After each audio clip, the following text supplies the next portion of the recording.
एक समय की बात है। रामगढ़ राज्य में विक्रम नामक एक बहुत ही बुद्धिमान और न्यायी राजा राज करता था। सारी प्रजा राजा के न्याय और व्यवहार से बहुत ही खुश थी।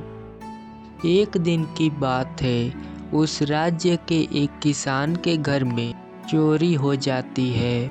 किसान चोरी की खबर से बहुत ही परेशान हो जाता है।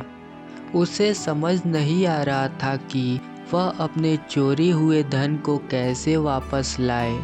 अरे रामू, क्या हुआ? आज तुम काफ़ी ज़्यादा परेशान लग रहे हो। लगता है भाभी जी ने फिर से झगड़ा शुरू कर दिया है। अरे नहीं मोहन, ऐसी कोई बात नहीं है। मैंने साल भर मेहनत करके कुछ धन इकट्ठे किए थे ताकि मैं अपनी पत्नी को नई साड़ी दिला सकूं। लेकिन मेरी तो किस्मत ही खराब है। किस्मत खराब? क्यों? ऐसा क्या हो गया तुम्हारे साथ? क्या बताऊं मोहन, कल रात मेरे घर में चोरी हो गई और पता नहीं चोर कौन है। अब मेरा न्याय कौन करेगा? अगर वो पैसे मुझे नहीं मिले तो मैं जीते जी मर जाऊंगा। अरे रामू, तुम चिंता मत करो। हमारे राज्य का राजा बहुत ही बुद्धिमान और न्यायी है। वो तुम्हारी समस्या का समाधान जरूर करेंगे।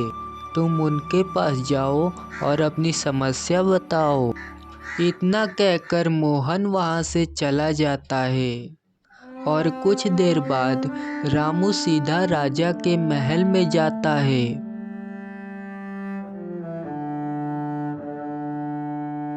राजमहल पहुंचकर रामू ने अपनी समस्या राजा को बताई।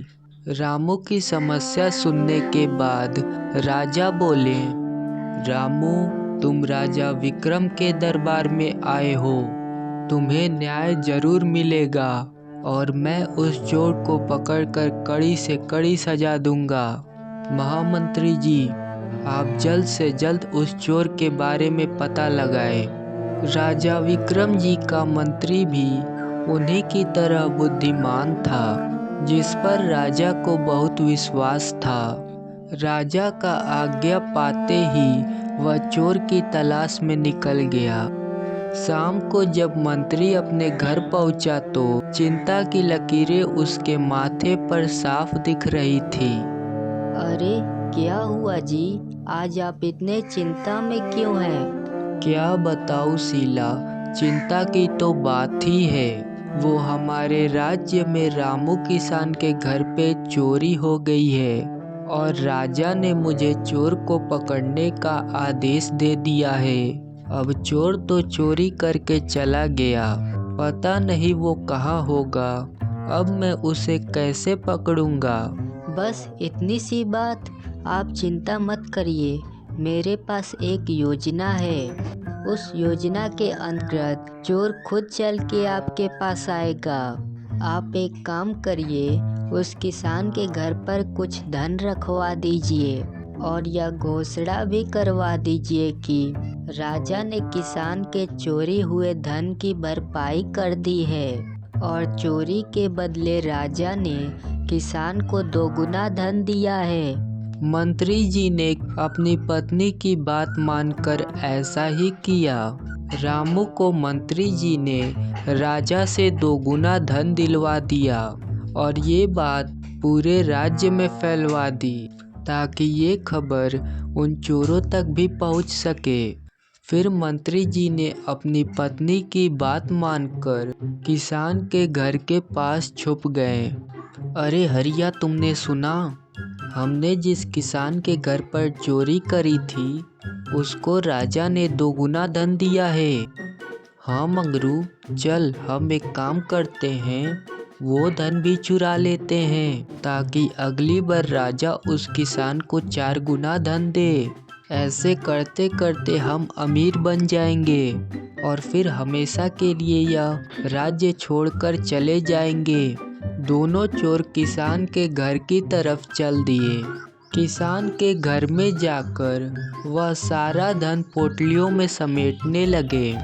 जैसे ही वह रामू के घर से बाहर निकले, तभी मंत्री और सिपाहियों ने उन दोनों को घेर लिया और तुरंत पकड़ ले गए। लुटेरों, तुमने एक गरीब किसान के घर पर चोरी की है। तुम्हें शर्म आनी चाहिए। अगर तुम मेरे महल से चोरी करते तो मैं तुम्हें माफ़ भी कर देता, लेकिन अब माफ़ी नहीं, सज़ा मिलेगी, वो भी कड़ी से कड़ी। महाराज, आप तो दयालु हो, हमें माफ़ कर दो। आगे से हम कभी भी चोरी नहीं करेंगे। नहीं, हम लुटेरों को माफ़ नहीं कर सकते। सैनिकों, ले जाओ, इन लुटेरों को कारावास में डाल दो।